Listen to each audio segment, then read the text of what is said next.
everyone. Thank you for being here.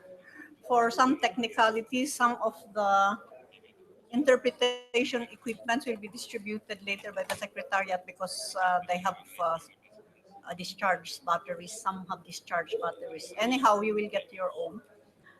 Uh, okay.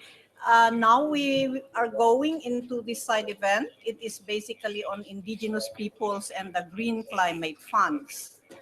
We will be discussing on the challenges and prospects on including direct access to the funds in relation to indigenous peoples and also, of course, local communities.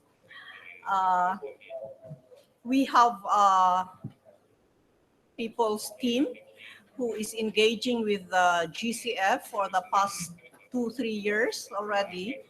And we would like to draw lessons as well from earlier experiences of indigenous peoples in some of the global processes of funds, RED Plus mechanisms, and other climate funds.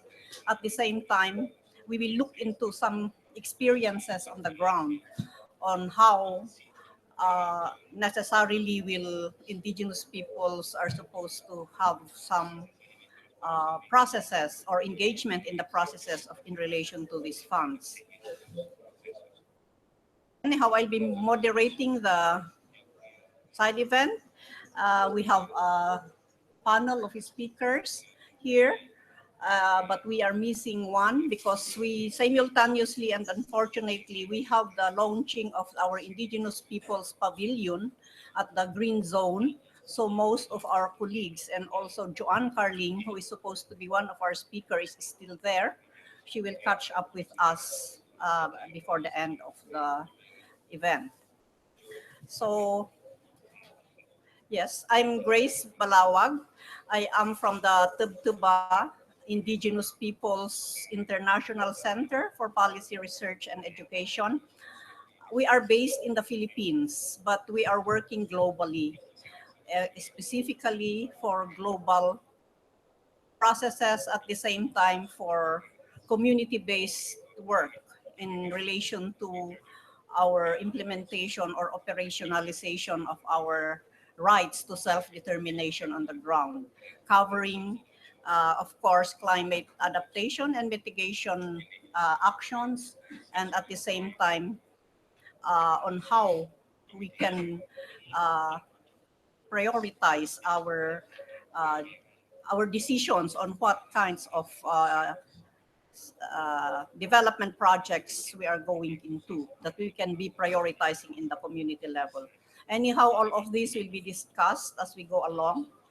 And now on my background introduction of this event, uh, we would like initially to share with you lessons learned and our experiences in relation to our engagement with funds that are there, specifically to RED Plus. Uh, we had been engaging, indigenous peoples had been engaging with all of these funding mechanisms because we have our reasons to do that. Specifically in relation to RED Plus, this is in working for the forest sector. And you know, we are the ones living in the forests. We are the ones who have been nurturing these forests for centuries or since time immemorial, as we always say. And we are in peoples of the land. So we are the ones greatly impacted whenever there will be some projects that will be introduced within our lands, territories, and resources. And for that reason, we really strongly advocate on our full and effective participation in all of these processes, including the access, direct access of funds and support for us to be able to continue our traditional knowledge systems, which is now recognized in the Paris Agreement. And we would like to really operationalize these agreements that we already got into the Paris Agreement. Of course, it's only not in response to the Paris Agreement, but into the broader achievement of the broader sustainable development goals that is also guiding all our our governments or the parties in their implementation of REDD Plus or other climate change adaptation and mitigation actions. So on that, I will now focus into our earlier experiences and lessons learned in relation to our engagement with various funding mechanisms under climate, but specific to the REDD Plus funds. We have our indigenous peoples colleagues here who had been working all together with us, and these are the lessons we have collectively learned in these experiences. Early on, we had been requesting for support for dialogues between indigenous peoples and the various REDD Plus and other climate fund mechanisms, such as the climate investment funds, to provide common understanding and the reasons why indigenous peoples have to be protected and why indigenous peoples have specific demands in relation to these funds, various funds. So we have requested also to have distinct indigenous peoples observers in the fund mechanisms.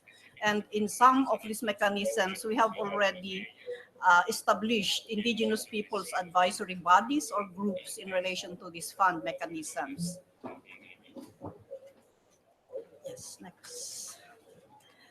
In the regional and global dialogues that we had with these funding mechanisms, this resulted also into the development of indigenous peoples policy and framework for the funds.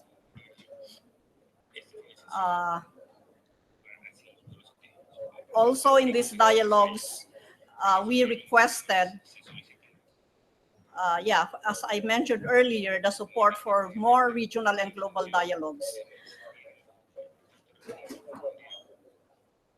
Resulted already into having the indigenous peoples policy and framework. We have been participating in the development of guidelines for stakeholders engagement, especially for indigenous peoples, and also on guidelines for our free, prior, and informed consent in the implementation of these funds. There are already safeguards in place in these funding mechanisms, and these include the recognition and respect of rights and traditional knowledge of indigenous peoples. We also have developed grievance mechanisms that are accessible to the local communities specifically and indigenous peoples in cases that there are concrete violations of our rights in the implementation of these projects. And finally, we also had been able to successfully have an approval of some dedicated grant mechanisms for indigenous peoples, which was later on expanded to also accommodate for local communities and southern civil society organizations. Further, IP representatives and observers have also participated in the development of the operational guidelines and framework on the governance of these dedicated fund mechanisms that I mentioned. This is specifically referring to the Forest Investment Program, which has a dedicated grant mechanism for indigenous peoples and local communities, and also the Forest Carbon Partnership Facility, which approved of a capacity building program for indigenous peoples and southern CSOs. We have been actively engaging to be able to set up the operational guidelines and also on how we can be in the governance of these dedicated grants supposedly to be managed and implemented by indigenous peoples. Currently, for the dedicated grant mechanism under FIP, the indigenous peoples had set up already their governance structures with global and national steering committees, or these are the ones who are the decision-making bodies for these funds at global and at country level. And for the FCPF, capacity building program, the indigenous peoples and the southern CSOs had also selected the regional intermediary organizations who are supposed to or expected to be managing and implementing these funds in cooperation with the local indigenous peoples organizations on the ground. So with this, from lessons learned from all of these mechanisms in the past years, we would like to replicate some of these processes, or we would like to use these experiences and lessons learned as reference and guidance in our engagement in the Green Climate Fund. And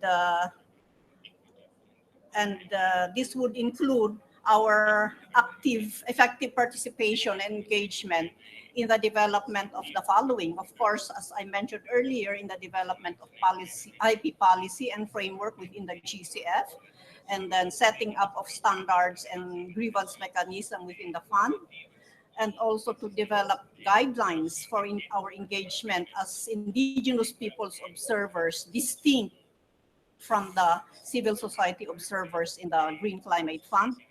And also, finally, this would include direct access of the fund or a dedicated grant for indigenous people's access of the fund, which will be directly managed and implemented by indigenous people's organizations and communities. All of these calls for the Green Climate Fund will be elaborated by our next speaker.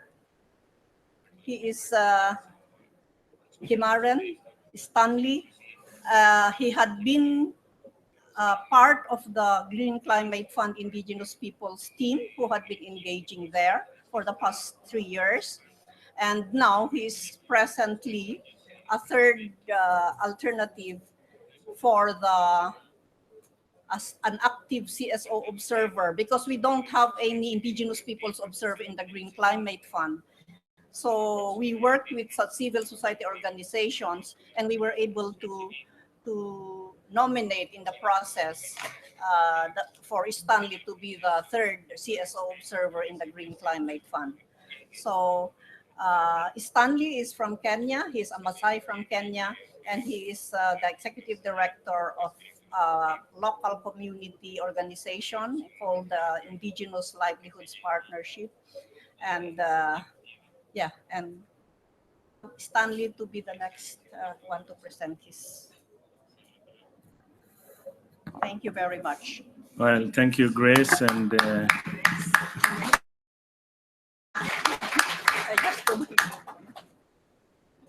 thank you, Grace, and thank you all for being here to listen to us and share with us this side event on the Green Climate Fund and potential access or request for access by indigenous peoples. I think Grace has given a very generous introduction of who I am and perhaps what I do. And just in case, to repeat, Kimaren or Riamit from Kenya, the pastoral Maasai community in Kenya. And I've had the rare privilege of following the GCF in the last 1 year. And hopefully I can share my perspective and insights from an indigenous people perspective. So to begin with, the history of development practice is littered with told and untold stories of exclusion, marginalization, and exploitation. These exclusion relate to knowledge systems, in which case certain knowledge systems are privileged and others devalued. This exclusion also relate to livelihood systems, in which again certain livelihood systems are privileged and presented as the way forward and progressive and development, are devalued, like the case of pastoralism, who have been accused of being irrationally attached to their cow, and the famous story of the tragedy of the commons, accusing them of managing the landscape individually and reaping the benefit as individuals without collective knowledge and institutions to manage, despite the reality that the centuries of practicing pastoralism has proved there is an indigenous science behind these livelihood systems. This exclusion in development practice historically also relates to rights, where rights of many, especially those without voices, are extinguished and are not heard and do not impact on how they design and implement development. With this background of quick comments on development, essentially the Green Climate Fund is a new development pathway. We are defining a new development pathway, development in the context of climate change, adaptation, and mitigation. And so the question is, to what extent will the GCF reproduce a history of exclusion, the history of marginalization, and the history of devaluation of other knowledge systems and livelihood systems? So to what extent will it depart from this history and provide a more inclusive and more rights-respecting development practice in the world, as is destined to be the fund for climate change action financing in the future? In text, the Green Climate Fund uses very powerful words: paradigm shift, transformational, and sustainable development in the context of mitigation and adaptation. And so, in reality, in the context of indigenous people, while we know the Green Climate Fund is in its formative stages, to what extent has it responded to the indigenous people question?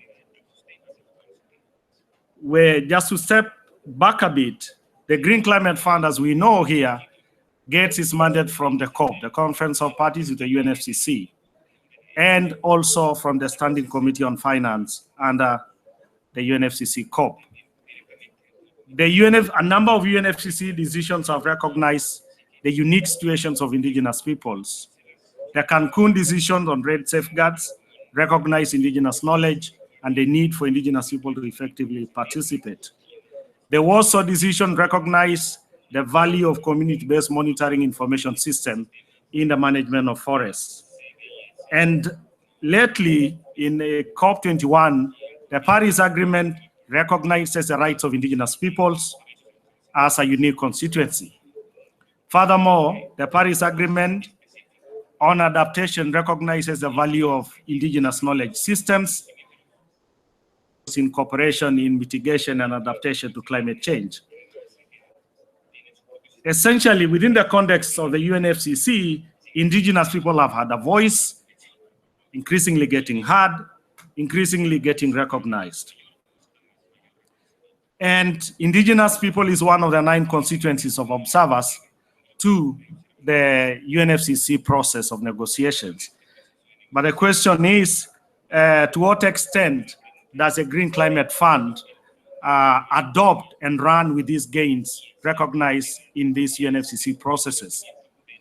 We are also familiar with the UN human rights system, which has advanced the recognitions of the rights of indigenous people, including in the adoption of the United Nations Declaration of the Rights of Indigenous People, and including the latest conference on indigenous people and climate change, which was held in 2015.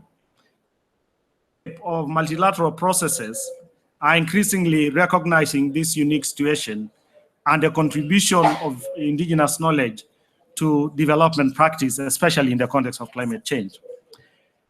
And also, indigenous peoples are people of the land. So they contribute their livelihood system. Science has shown that their livelihood and liveways have very low carbon footprints. And so they are contributing least to the problem of climate change. And their lands and territories are where most of these interventions to climate change will happen. Red, for example, in forests, close to 80% of global forests are managed by indigenous people. And so it is evident that engaging with indigenous people as a constituency, as landowners, as livelihood systems, as right holders cannot be avoided in the context of the Green Climate Fund. And so what is the reality of the Green Climate Fund in the context of indigenous people? In all policy documents which have been developed by the Green Climate Fund to date, including the governing instrument developed by the Conference of Parties the performance criteria, the investment criteria of the GCF, the strategic plan of the Green Climate Fund. All these documents, there is no single mention of indigenous people as right holders and as a constituency that can be potentially affected by projects supported by the Green Climate Fund. The only mention of indigenous people in the GCF policy document is indirectly through the interim safeguards, which are the IFC, International Finance Corporation safeguards, which the Green Climate Fund is using as interim safeguards. We think this recognition of indigenous people in the IFC is a default recognition. It is not a contemplated inclusion necessarily, because I think the other document should have also spoken to this question. So this is one thing that we think for us so far, the Green Climate Fund is a little indigenous people blind, because most of its policy documents do not respond to this question. The second area of concern to indigenous people is the issue of participation. I've already mentioned that, and Grace has elaborated that a number of multilateral processes and financing institutions, including the FCPF, including the community RED of the UN RED collaborative effort, including FAO, including the Adaptation Fund, all these other funds making arrangement, they have included indigenous people as active observers, influencing decision-making, bringing their perspective to planning and interventions undertaken by this institution. Indigenous peoples are not recognized as a distinct constituency within the Green Climate Fund. The active observer arrangement only recognizes 2 CSOs from the north and 2 CSOs, 2 private sector observers, 1 from the north and 1 from the south, and 2 CSO observers, 1 from the north and 1 from the south. The opportunity we have now as second alternate, generosity and the positive engagement we have had with the Southern CSO, who have creatively provided this space, and we appreciate, for us to be able to engage directly, but it is not necessarily a board decision to allow indigenous people directly to engage with the Green Climate Fund. So while in most of these other processes, indigenous people are part of the decision-making arrangement, in the GCF, they don't have this opportunity. The other thing that we think the GCF need to speak to is the question of direct access or a dedicated financial arrangement for indigenous people. This is another good and emerging practice. With these other multilateral processes, the FCPF, for example, has a dedicated grant mechanism, and I've already mentioned the UN RED, which has this fund. There is also the IFAD. So increasingly, because of the historical marginalization and the disadvantaged position of indigenous people as a constituency, these global mechanisms have seen the need to create this space for IPs to access as an affirmative action to catch up with the rest of society. This is the other space that we think the Green Climate Fund need to learn from. One of the common discourses in the boardroom of the Green Climate Fund is the issue of coherence. So coherence with previous decision of the COP on indigenous people issues, coherence with these multilateral processes of financing and recognizing the rights of indigenous people. And we think in the context of indigenous people, the GCF is yet to pick up the cue and then become transformational, become then paradigm shifting. Otherwise, as it is, business as usual, it might be a step back in the context of indigenous people because they are not recognized. So finally, these gaps, what we are asking in the context of the GCF for indigenous people is we are asking state parties and the GCF board to provide space to adopt an indigenous people policy, which will guide the GCF and accredited entities under the GCF to deal with the indigenous people question. this indigenous people policy, I mean, there's already good practice. The GCF has already adopted a gender policy, which was a good step towards inclusion. And we think it is necessary because, again, most of these other processes I've mentioned, most of them have a policy to deal with indigenous people. This policy would enable a free, prior, and informed consent when projects are implemented in indigenous people territories. Because it's evident already with the projects in the pipeline that have been approved by the GCF, a number of projects are being implemented in indigenous people territories with the potential to reproduce this exclusion, this marginalization, if these safeguards, this policy, this consent is not part of it. We also are asking the COP and the Standing Committee to provide a direct observer seat to indigenous peoples to participate in the GCF discussion as a distinct constituency because they bring a new perspective and they are affected uniquely by the Green Climate Fund. We are also calling for the countries which are implementing GCF projects. Central to implementing the GCF programs is a so-called country ownership and country drivenness. This is a noble idea to give the national government to plan and align their programs with their GCF supported programs with national priorities. In the readiness space, there is a multi-stakeholder arrangement which we think and should include specifically indigenous people as a constituency to this multi-stakeholder engagement process. And we also therefore ask the NDS, the national designated authorities, which have the final say on who implements projects in their national spaces through the letter of no objection, to consider the issue of safeguards, the issue of indigenous people's right when they give this letter of no objection to potential accredited entities which will implement activities within their national spaces. One more point is that the GCF is considering the issue of results-based payment for RED. The gains made from the Cancun on safeguards, the gain made on non-carbon benefits should not be lost within the GCF, and the safeguards within the RED decisions of the COP should be reflected in the results-based payment for RED being developed by the Green Climate Fund. Engaging with the GCF is a complex process. It's a multi-level, multi-agency space, and building the capacity of indigenous people is critical. And we urge the partners and the state parties to support efforts to initiate capacity building activities to make indigenous people understand and engage more robustly from an informed perspective with the Green Climate Fund.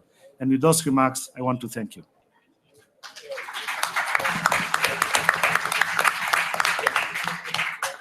Thank you very much, Kimaren.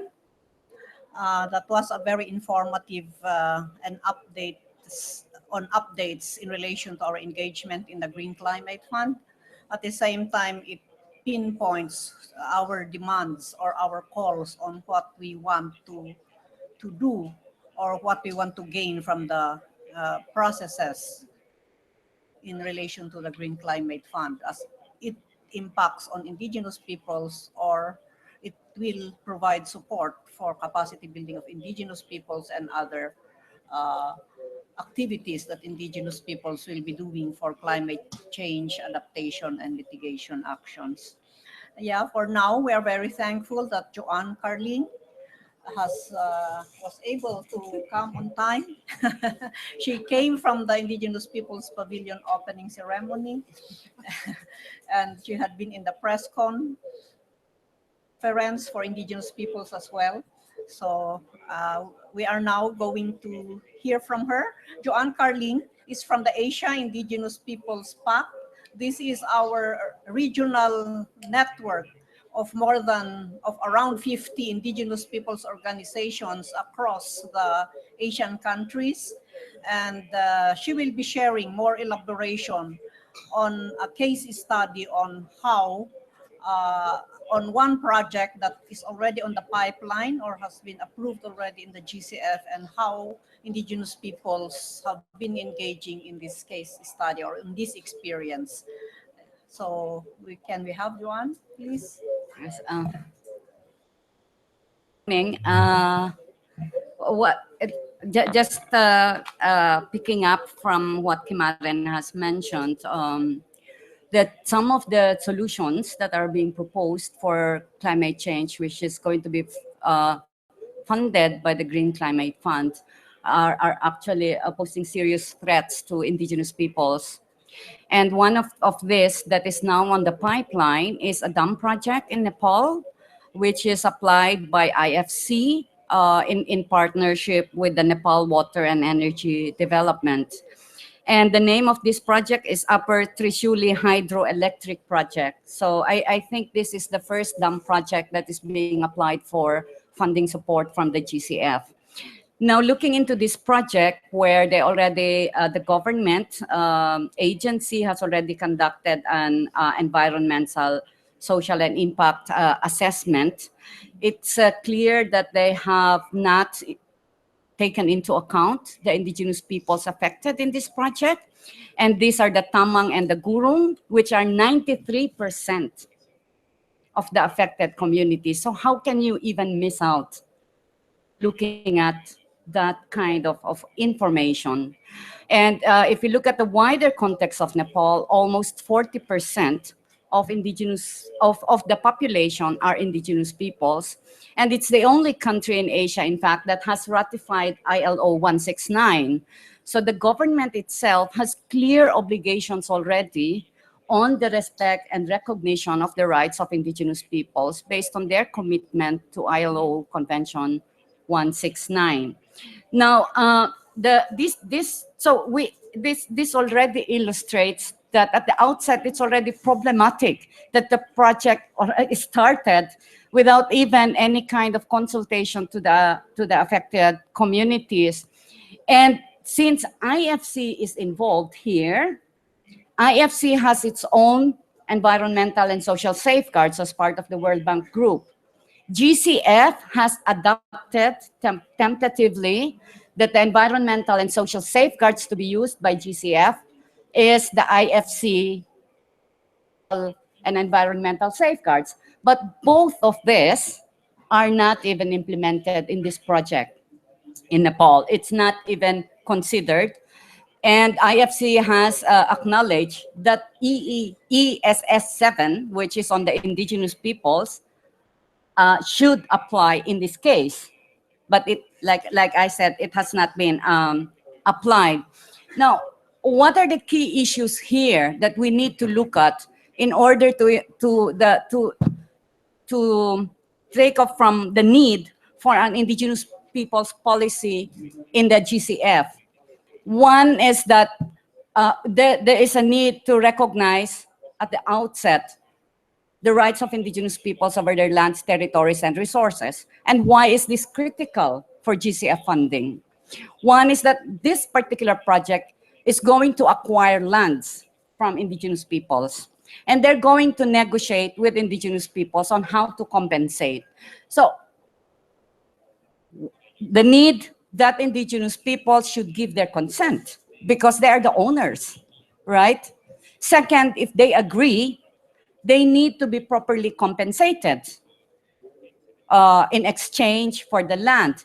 And third, that there should be an arrangement for benefit sharing if they do agree. So if indigenous people's rights are not guaranteed as a framework for an IP policy within the GCF, then we are again at the losing end. We're going to lose our lands, as in this case. The communities are not properly compensated on the takeover of their land. It undermines the whole livelihoods of these communities that are affected. So that's another important element to protect livelihoods and, in fact, enhance even the sustainable livelihoods of communities. So this kind of intervention by GCF funding, if these rights are not put in place, then we again end up as the victim. And if we're looking at what are the proposed activities that can be funded, there are renewables And we're not saying that that is wrong. We need to increase renewable energy sources. But if this will not respect the rights of indigenous peoples, just like what's happening in Africa, what's happening in the Arctic, what's happening in Asia, in terms of windmill farms, in terms of geothermal, in terms of hydropower energy, which is still considered as clean energy, then recognizing indigenous peoples as part of the solution, we will again end up as, that we will have to sacrifice in the name of climate change mitigation, for example. And so this case just demonstrates the need for a strong indigenous peoples policy that is beyond what is called the safeguard. Because safeguard is anchored on do no harm.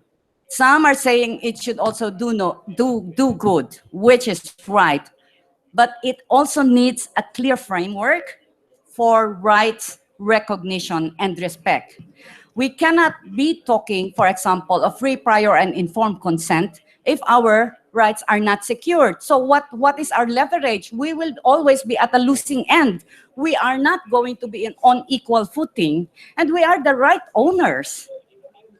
But they say, okay, and the normal practice that's happening, even in the extractive industry, for example, is whether you like it or not, we will take away your land because we need it for development, we need it for climate change mitigation. So you better sell your land at a cost that they are dictating.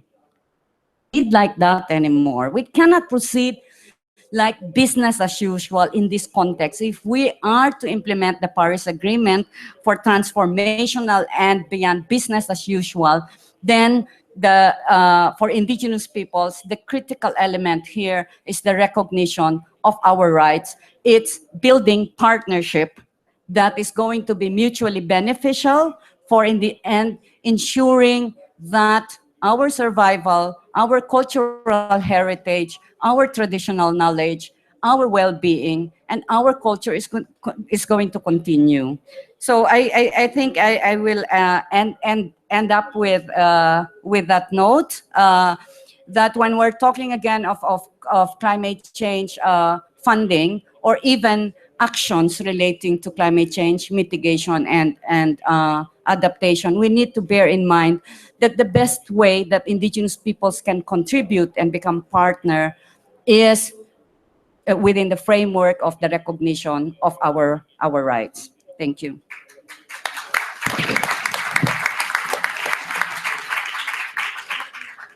Thank you very much, Joanne.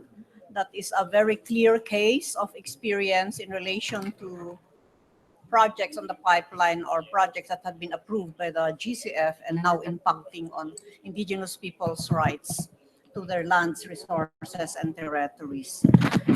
Now, moving on. She is from Peru, and she is working with the Center for Indigenous Cultures in Peru. And she has also some examples or experiences in relation to funds. And let us give her the floor to share this with us. Tarcila? ¿Está? Para no seguirles cansando, vamos a entonar una cancioncita relacionada al cambio climático.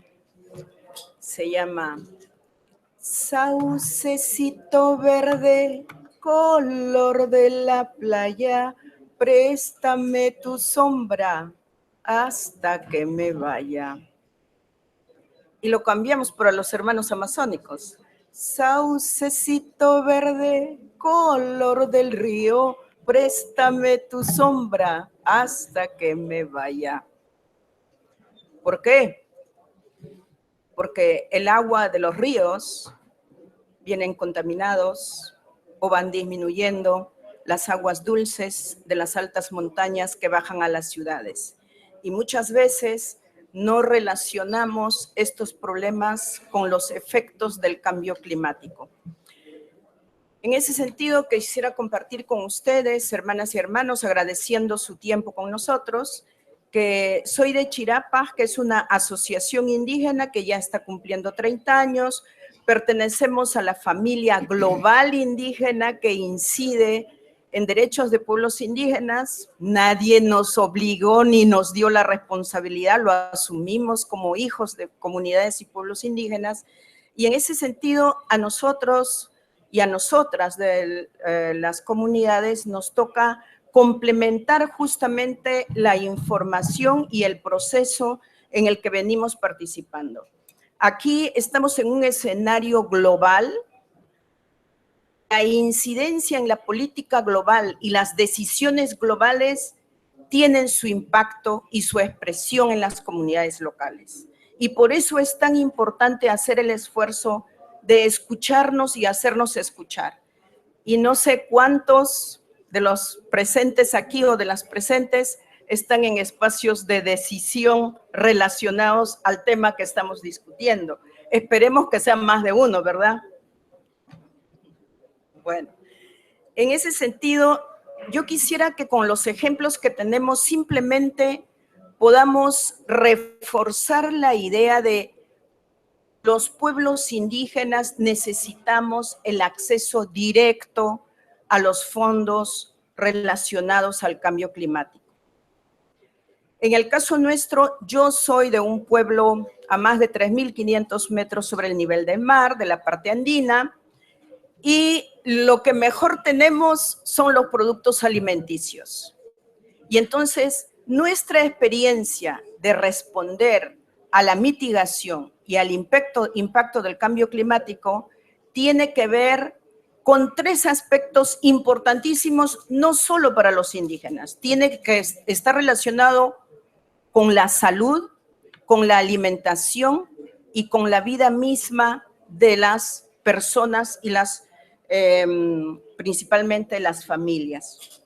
En ese sentido, quisiera compartir con ustedes tres experiencias, como lo dice nuestro Power. Nos hemos preparado como para que todos entiendan y las mejores fotos para acercarlos y trasladarlos a ese contexto del que venimos. En la parte andina tenemos diversidad de productos para la alimentación. En ese sentido, en la parte quechua, que yo vengo del pueblo quechua, pues desarrollamos la agricultura principalmente familiar y en las comunidades más alejadas.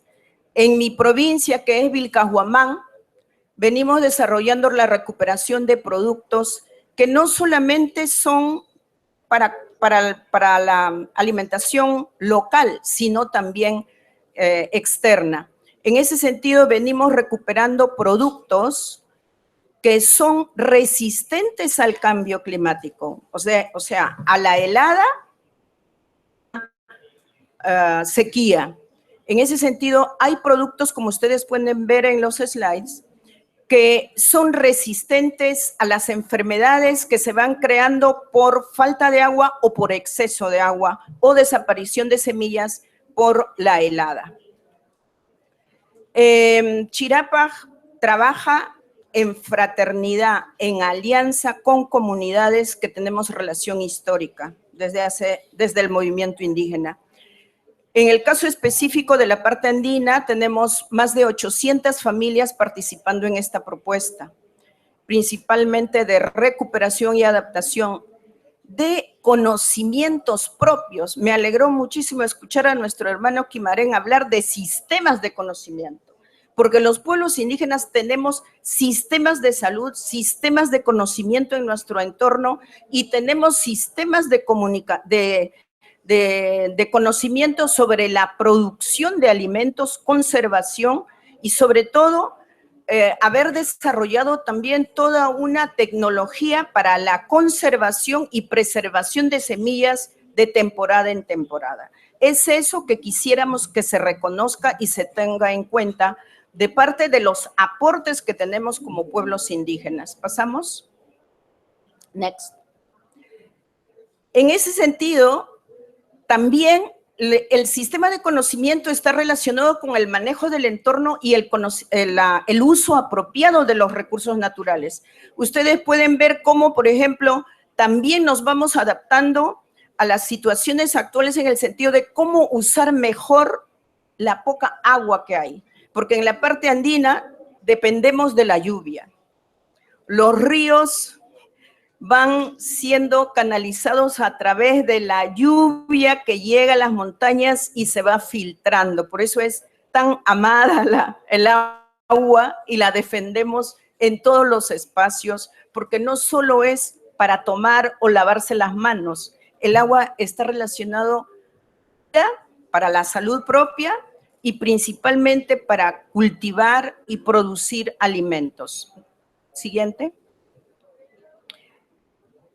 En el plano de mitigación tenemos un ejemplo. Nosotros cocinábamos con leña y ahora tenemos que introducir nueva tecnología para usar menos leña. Y entonces estamos fomentando, por ejemplo, el uso de estas cocinas mejoradas que usan menos leña y se aprovecha mejor el fuego para cocinar los alimentos. Siguiente.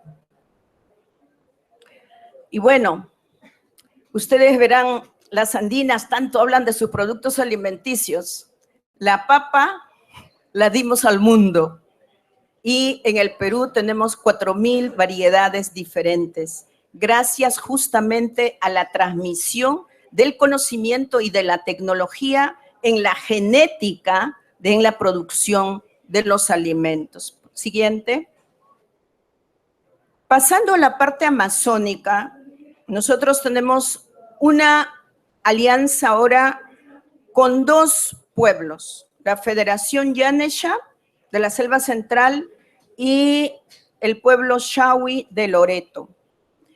En esta etapa, porque somos preocupados por la alimentación y la nutrición infantil, hemos querido también relacionar esta producción de alimentos y técnicas andinas con la nutrición y en una relación de interculturalidad con la parte amazónica, porque somos hermanos y porque tenemos los mismos problemas y queremos defender derechos comunes. ¿Pasamos?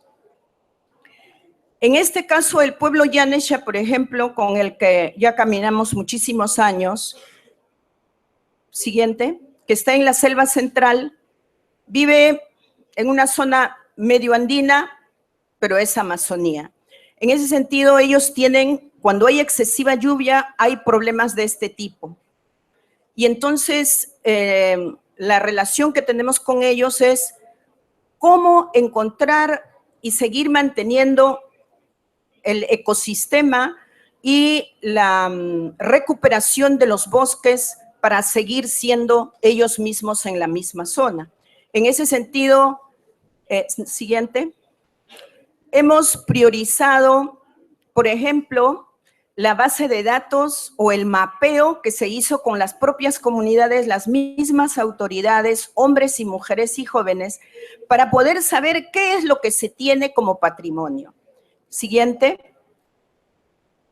Las mujeres se preocuparon, por ejemplo, de recuperar algodón de color que antiguamente se producían, dice, hasta 7 colores en la zona. Se perdió y la nueva generación quiere recuperarla por conocimiento tradicional, porque ya se contaba con los 7 colores, pero también ahora en una dimensión de ver cómo podemos acceder a un desarrollo sostenible económicamente, que nos dé vida digna en nuestro propio lugar, desarrollando y retomando conocimientos y recursos propios para proyectarlo para las nuevas generaciones. Este es, por ejemplo, el ejemplo de la recuperación del algodón de color. Por ahora vamos por 3 colores. 7, siguiente, por favor. Next. Ya, el algodón marroncito y blanco y el cremita, ¿no? Pasamos, next. Y bueno, ustedes dirán, aquí mis hermanos amazónicos dirán, ¿qué hace el cuy que es andino en una zona amazónica, no? Y sin embargo, hermanas y hermanos, se han adaptado tan bien los cuyes serranitos para la crianza, para la alimentación, porque tiene alto valor nutricional, pero además para el mercado, porque la Amazonía tiene pasto, cosa que en la parte andina no es tan frecuente. Y entonces estamos haciendo esta relación de interculturalidad para un desarrollo sostenible común. Así que hemos roto el prejuicio de que yo no, que tú sí.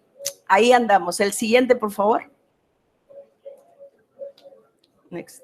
Sí, este es el mapeo que hicimos con los hermanos de la FECONAYA, y fue tan interesante que ellos mismos pudieran registrar sus lugares sagrados, sus bosques, pero además las plantas y los recursos que tiene la zona, y luego esas plantas han sido registradas en el Instituto Nacional de Propiedad Intelectual o INDECOPI como recurso propio de la Federación del Pueblo Yanesh.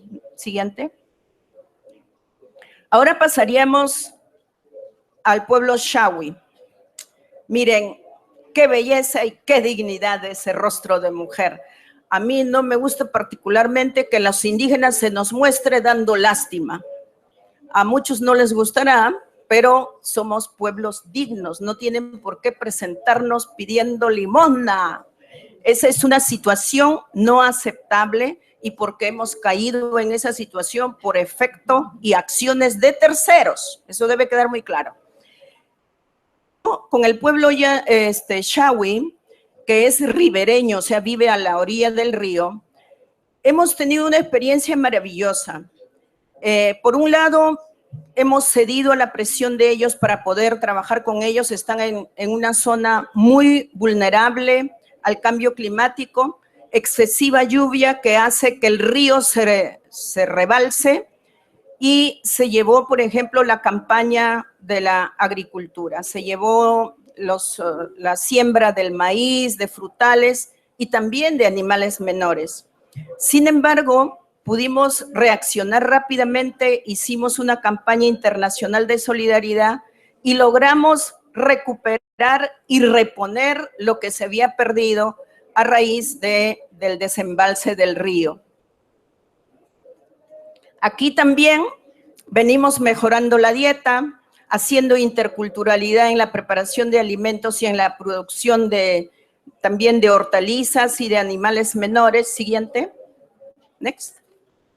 Ahí también están los cuisitos, y no saben ustedes cómo les gusta a los niños amazónicos los cuisitos tan bellos. Y yo no sé si van a tener problema de comérselos después, ¿no? Porque no son mascotas. Para nosotros, la civilización del sur nos dejó el cuy, que es un alimento súper nutritivo y sin grasa casi, y junto a la quinoa. Son dos productos importantes. Pasamos. Aquí estamos ya recuperando algunos productos frutales principalmente, porque tienen espacio. Son productos frutales que tienen cabida tanto en el mercado local como fuera, como la granadilla, por ejemplo, ¿no? Y los otros productos que no lo tienen y necesitan mucha vitamina C. Siguiente. Bueno, como soy andina, cerramos con los colores de maíz. ¿Por qué les mostramos este tipo de experiencias? Para nosotros y nosotras las mujeres, que tenemos que responder también a la demanda de alimentos por la familia, porque generalmente los varones también salen, ¿no?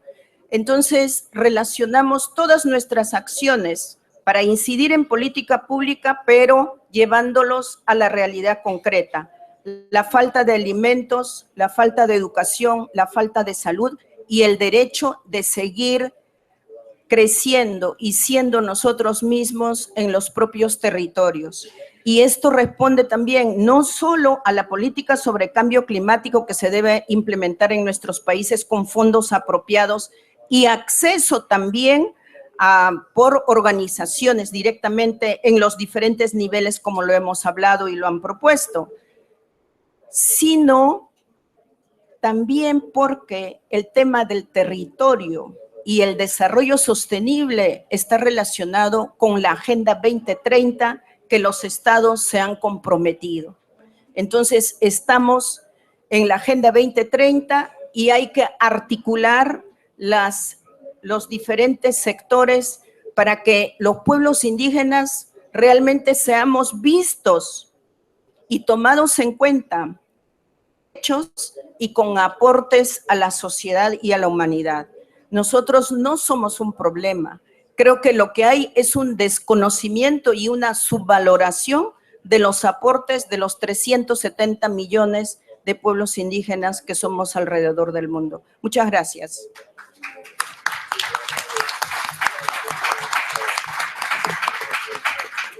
Okay, thank you very much, Tarcila, for bringing us back on the situation of indigenous peoples in our communities and how we are really adapting and trying to mitigate climate change impacts into our lives. Quiero decir que ninguna de estas experiencias es con ningún fondo de lo que se está discutiendo aquí. Y ojalá que tuviéramos esos fondos decentes para que estas iniciativas tengan un impacto mayor y no sean experiencias locales. Yeah, of course, what we had been pushing for is really support on enhancing our contributions in relation to climate change adaptation and mitigation, and also enhancing our traditional knowledge systems, support for enhancing our traditional knowledge systems, which is our contribution as well into this work on climate change adaptation and mitigation, as well as into sustainable achievement of the Sustainable Development Goals. So maybe I will not talk too much. We have some time for quick questions. Can we have some questions, and then our panelists will try to respond to this. Yes, sir. Can we have tell them to identify themselves? Yeah, can you please identify yourself so that we would know what organizations that we will be following through also? Yeah, and then, yeah. Buenas tardes. Yo no voy a preguntarlos, sino más bien reafirmar las demandas que ustedes están exponiendo. Y eso es la lucha y la demanda de los pueblos indígenas. Por esa razón también, yo soy Edwin Vázquez Campos, soy indígena de la cuenca amazónica, especialmente del Perú, coordinador general de la Coordinadora de Organizaciones Indígenas de la Cuenca Amazónica, COICA. También nosotros, los pueblos indígenas amazónicos, a través de nuestra organización, venimos planteando esas mismas iniciativas y creo de que no es una iniciativa aislada desde la Amazonía, sino consensuada conjuntamente con ustedes. Porque muchos de los fondos no llegan directamente a los pueblos indígenas. Muchos de estos fondos llegan en la burocracia del Estado y realmente los que cuidan, los que protegen el medio ambiente, según para que el planeta, somos los menos que nos beneficiamos y que más bien somos los que atropellados nuestros territorios por la política de cada uno de los gobiernos y su desconocimiento, como dice nuestra hermana y compañera Tarcila. No somos estorbo, al contrario, somos sujeto a que se pueda contribuir a este enfriamiento. Tal es así, los indígenas de la Amazonía, a través de la COICA, propuso un fondo indígena amazónico. ¿Para qué? Lo que ellos hablan y lo que dijeron es no priorizar consultorías, estudios, eso, sino que estos fondos pues vayan para resoluciones de conflictos, reconocimientos jurídico y titulación efectiva de sus tierras y territorios. Lo que se necesita. No solamente es carbono, no cumple en nuestro territorio, nuestro bosque, una sola función que es captar el carbono, sino cumple lo que dijo nuestra hermana Tarcila, lo que dijo los demás expositores, nuestros hermanos y compañeras, de que nuestro alimento, nuestra cultura, nuestra historia allí. no quiero hablar más porque de pronto ustedes son los protagonistas y nosotros somos lo que estamos escuchando y que simplemente quiero reafirmar lo que ustedes están mencionando. Gracias. Thank you very much, Edwin. Can we have our other? Hi, my name is Charles Earhart, and I'm a consultant with the World Bank. I have heard other people speaking about some of the issues that you mentioned today that I think are very important are very important to many people about accessing funds, resources for adaptation. I'd like, though, to hear a little bit in your own words, though, from a number perhaps of the panelists, about why you think it may be appropriate for indigenous peoples or indigenous peoples organizations to have direct access to climate finance mechanisms. This is being discussed by others, and one of the responses has been that there are nationally accredited entities already. Indigenous peoples within those nations should be able to access through those accredited entities, and that the role of the climate finance mechanisms under the agreements, etc., is to support parties and country-driven processes. So to have a direct access mechanism for indigenous peoples organizations would be effectively to circumvent the parties and the nationally accredited entities. So if you could perhaps speak to this a little bit. Can we respond first to that before we entertain other questions? Yeah, thank you. I think this is a very pertinent question, and often actually when we engage with the GCF board, I think we need to ask the question, why are indigenous people in that sorry state in these national spaces? So while we respect our government and hope that certainly they will implement broad-reaching, inclusive intervention, the reality of the matter is, history, science, research has demonstrated that some sectors of society have not necessarily been supported, or rather their rights have not been secured within the state framework as a bureaucracy. Having policies that will encourage and enhance the state to facilitate inclusivity, and I think this is why in the UNFCCC, while it is a party-driven negotiation process, it is still a distinct constituency, specifically for those reasons of historical exclusion, of unique circumstances, of traditional knowledge that they bring on board. So the reality is not necessarily to circumvent, but to enhance a recognition of a historical omission of these groups in development practice. Furthermore, I think when the decisions say application of traditional knowledge, how do you enable this without considering direct access to indigenous people?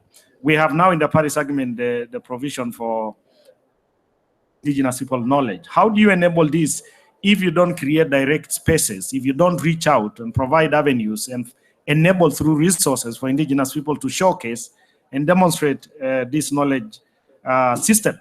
We are also told that the accredited entities are the avenues.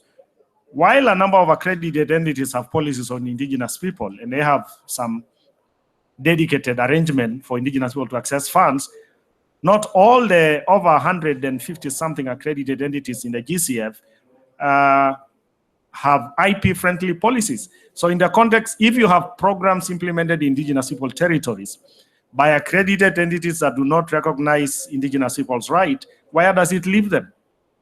And so the issue is the emerging practice of giving space for affirmative action to these communities is informed by hard facts of exclusion within national spaces and within development practice institutions. And so we hope that by giving direct is not saying ignore the country drivenness. We had already mentioned also actually in our presentation that the ownership and the readiness aspect should explicitly provide for indigenous people engagement as a unique constituency to bring their perspective from planning before even go to implementation. So for this reason, and I think for others that my colleagues can supplement or add, we think it's valuable and there is evidence to show. Thank you.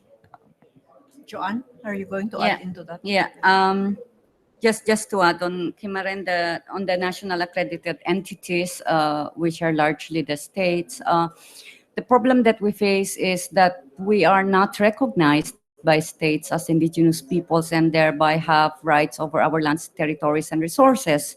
So in the context, they will decide how to use the GCF that may even violate our rights. So, so if we're not there, excluded, then we will not also be able to present the kind of solutions that we're doing. So it can lead to further exclusion in that sense, and even lead to the violation of our rights. Now, the other thing is that we are aware of the criteria, and the reason why cannot accredit even is because of the strict requirements for access. Because we can actually do that if indigenous organizations also have those kind of requirements, right?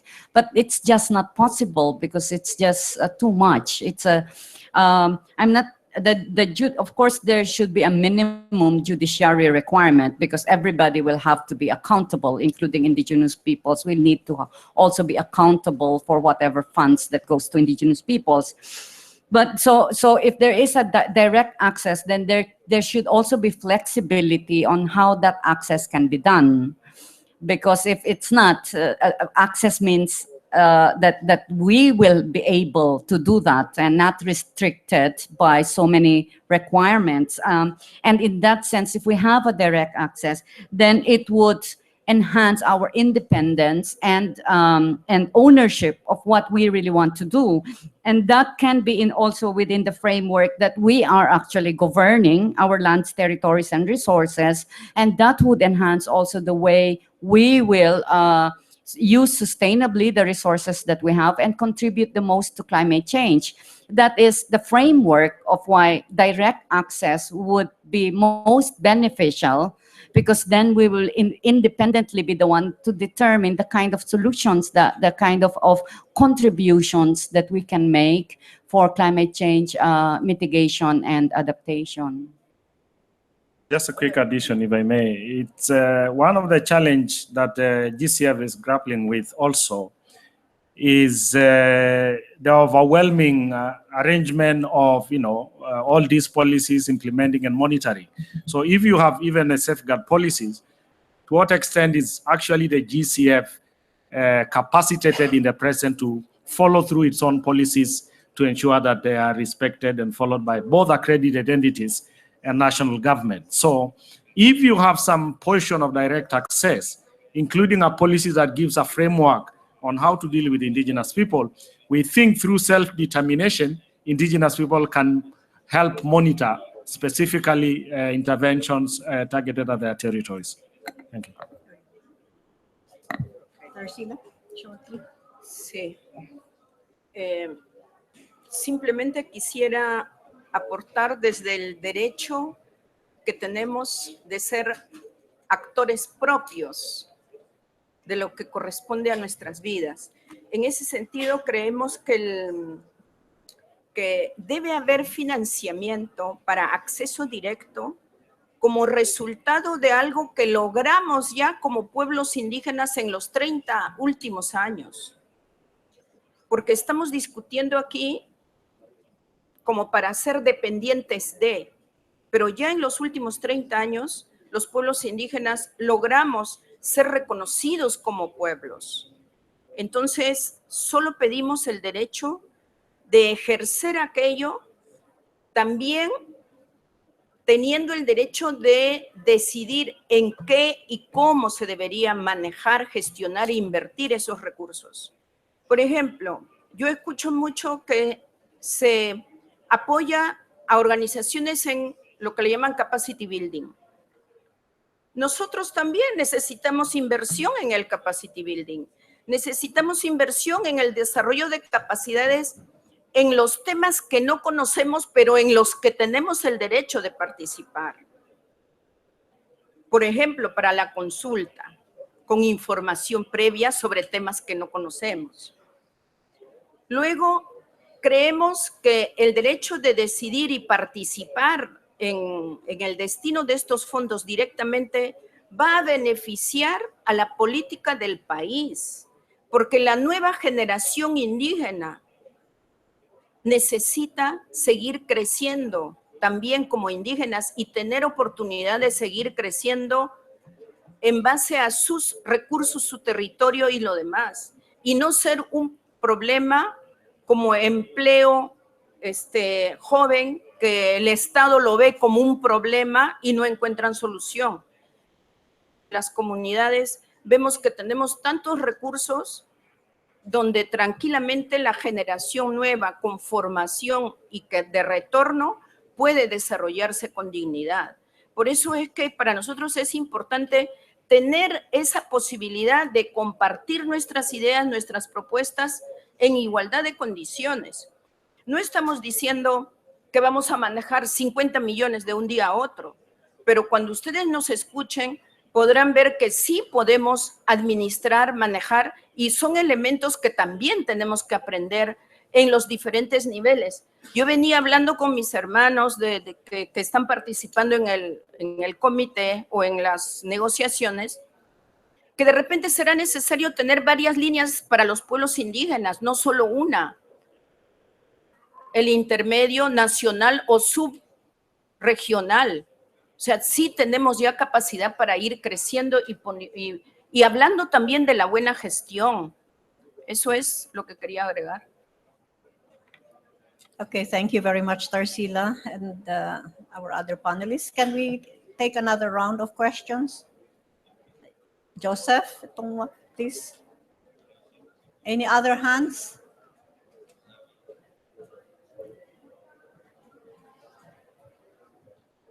So no interpretation in English, in French, but my English is bad.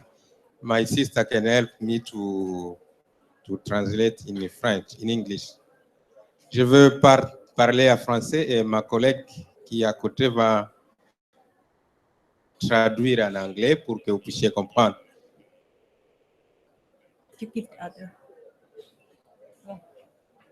Pero puede hacerlo del francés al... No. Ok, tu peux. Please. Ok.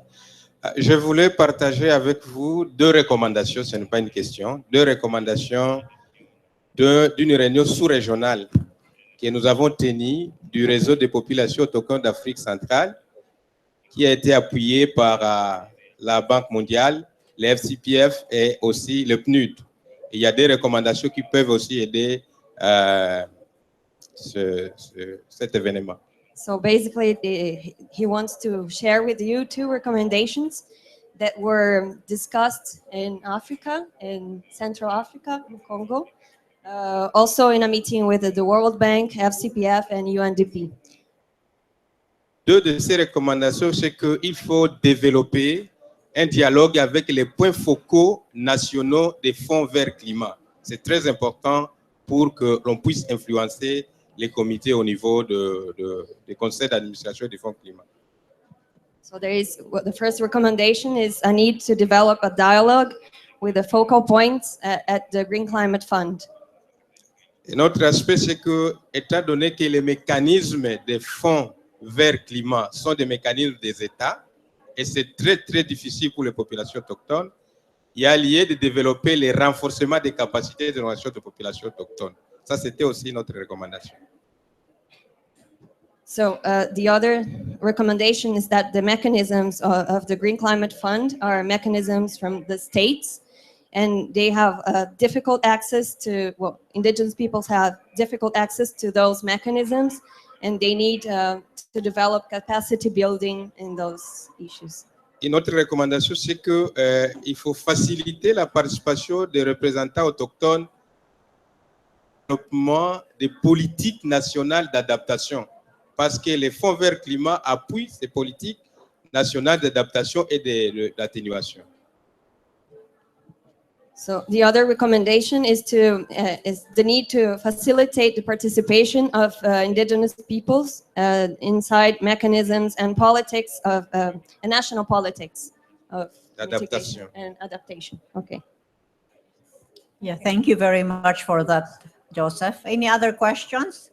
Yes, we have the gentleman there at the back of Joseph, please.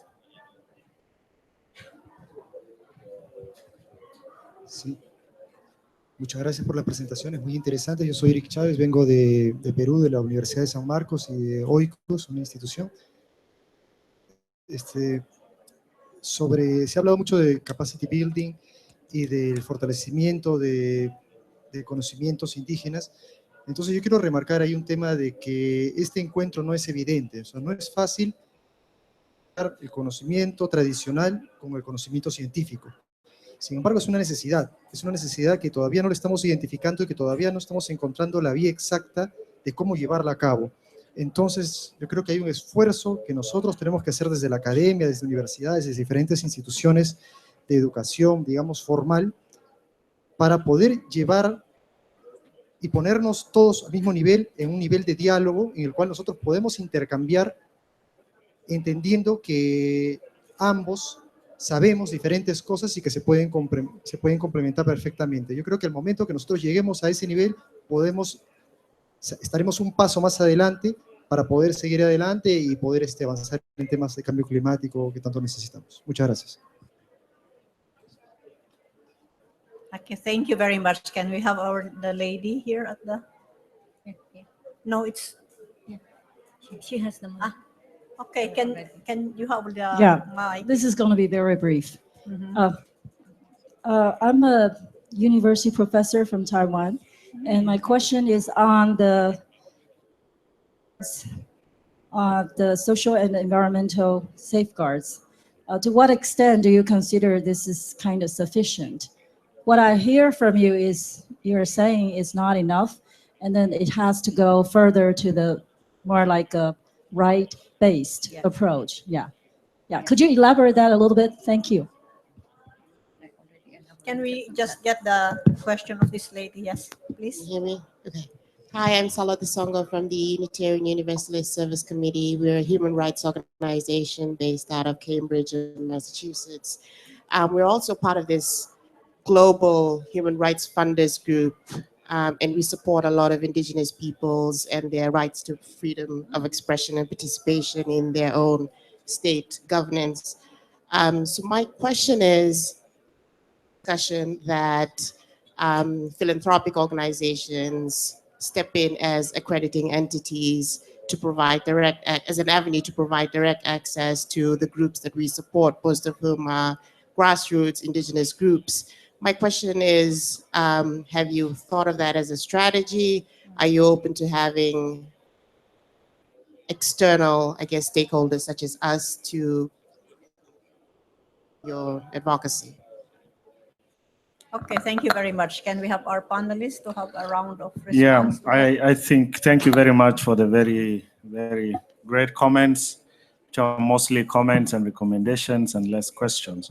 I think the comments from Brother Itongwe, Joseph, which are more recommendations from the African region to reinforce and reaffirm the message that this panel is sharing.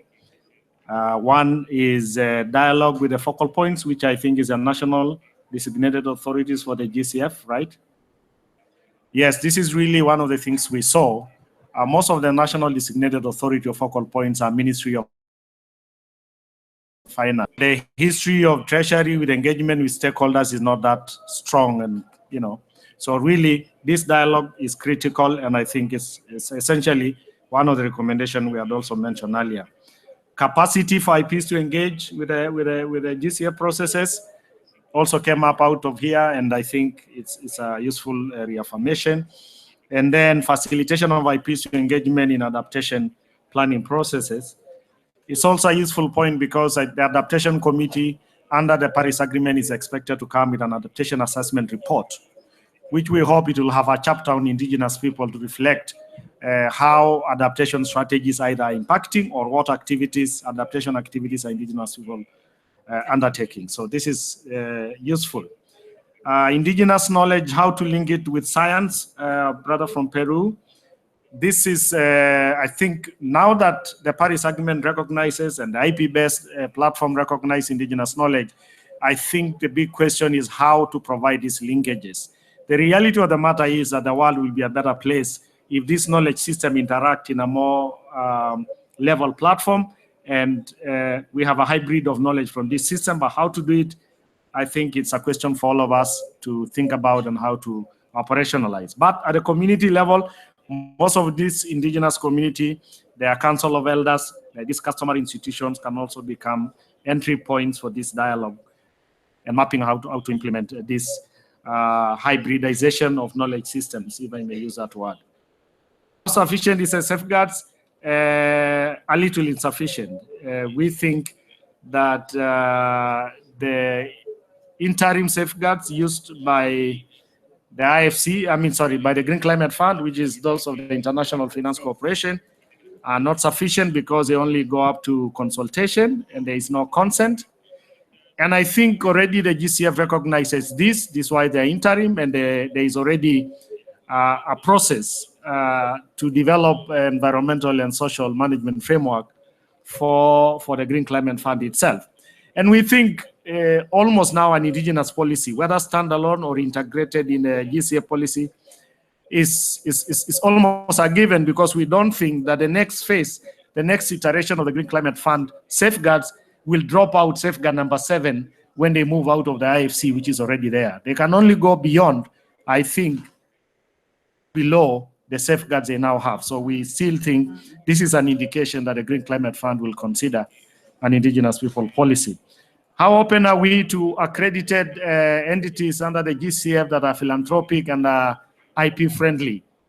We are open. Of course, we know a number of non-governmental philanthropic organizations with an IP policy, with dedicated funds to indigenous people are also getting accredited. But this does not preclude the demand for us to ask for direct access, but it certainly remains an open and plausible route to access finance by indigenous people. Thank you. Yeah, just to add a bit on the issue of the safeguard and the need for a stronger IP policy, I want to cite, for example, conservation measures where indigenous peoples may be allowed to stay in the territory of conservation areas, often, but in a lot of cases they're kicked out. But those even allowed to stay in the conservation areas are not allowed to practice their traditional livelihoods. And because it's seen as part of the environmental protection that they cannot access these resources, which is a direct violation of our rights. That's our territory. We've been protecting it, and then it's suddenly taken in the name of conservation, and it's taken out of our governance and our livelihoods. And you see what I mean? So just to illustrate that it's not enough to work on, say, environmental protection without how we actually are, our rights are also dependent on our use to these resources. On the also on the philanthropic, just to affirm that we already have discussions around that, the possibility to partner with other organizations to be able to access.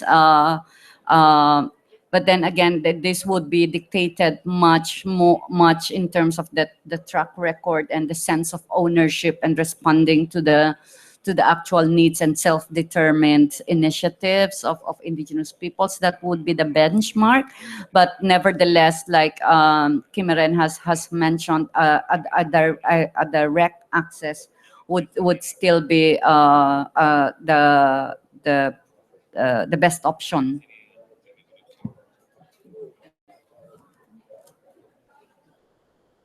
En mi caso, creo que tenemos que cambiar esa mentalidad conservacionista que a veces tenemos, idealizando como que la naturaleza es intocable.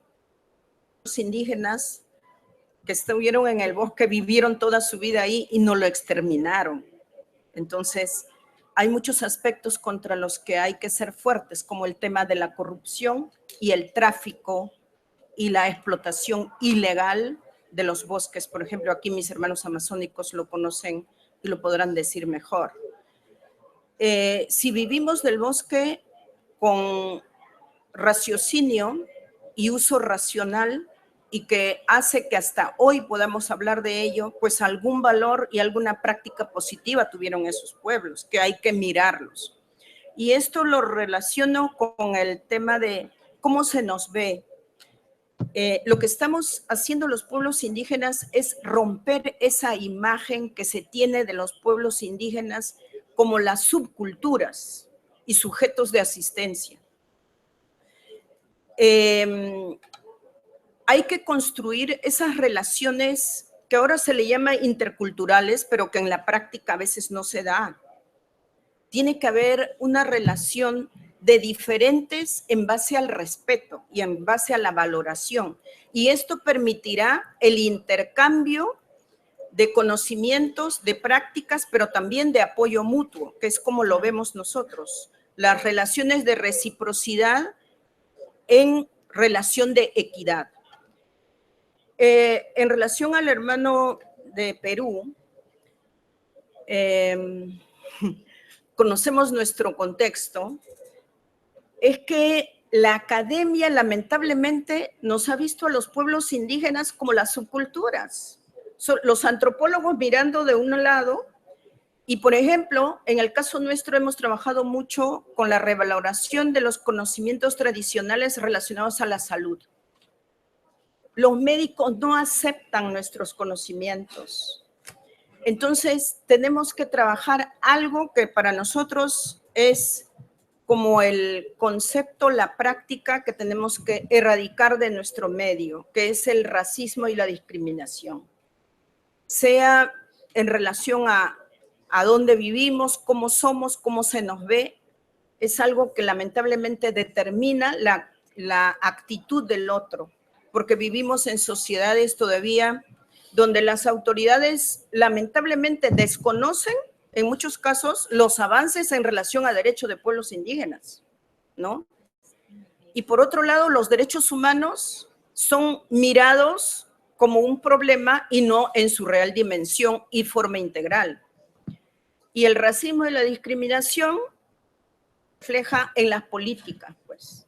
Entonces, creo que hay sociedades en las que tenemos que trabajar por ambas partes. Nosotros romper el prejuicio de mirar al otro como si fuera más que nosotros y los otros mirarnos a nosotros como que somos los que no tenemos los mismos valores. Entonces, es algo que tenemos que construir mutuamente en nuestras sociedades.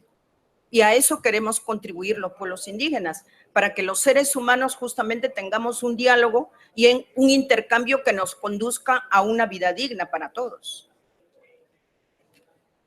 Okay, time is up, but we need to have final words from our panelists if they have. We'll wrap up and then we can, if you have other questions, maybe you can reach out to our panelists out there. So really my last comments is to ask those of us seated here to join the indigenous people voices in calling for an indigenous people policy within the GCF and modalities to enhance direct access of funding from the GCF to indigenous people. The second comment I have is to ask the state parties present here to broaden the concept of country ownership in the context of the GCF to be people ownership, citizen ownership, which citizen include indigenous people, so that then it's not just bureaucratic ownership, but people ownership.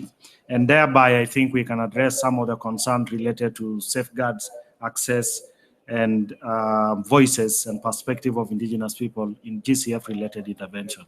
And with that, I really want to thank you for listening to us and for the comments and questions. Thank you.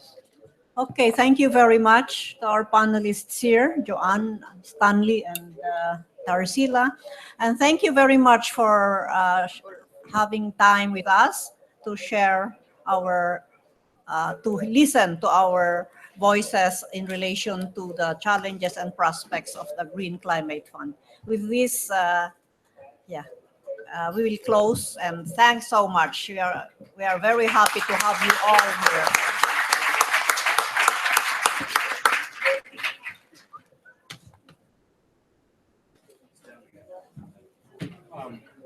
Gracias. Yeah.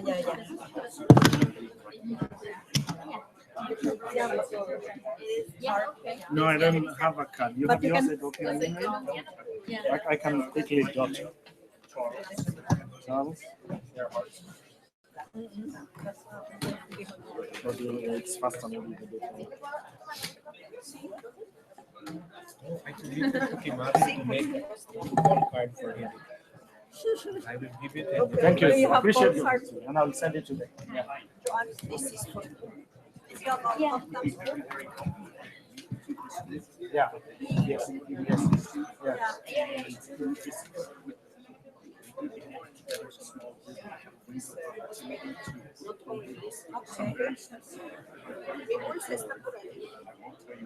Okay, then tell us To get them some advice on this. Thank you. Thank you so Really much. appreciate it. Thank you so much.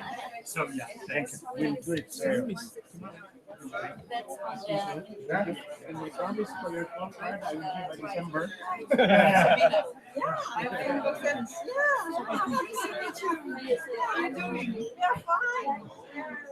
This one is, we were so stressed because it was the Oh, you're a Kenyan. Vipi kaka? Oh, dongo obongo.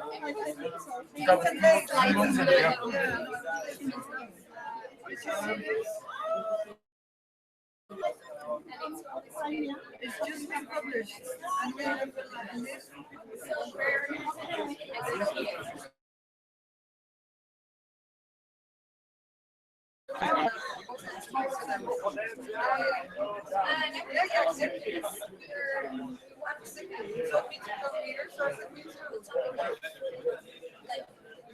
this.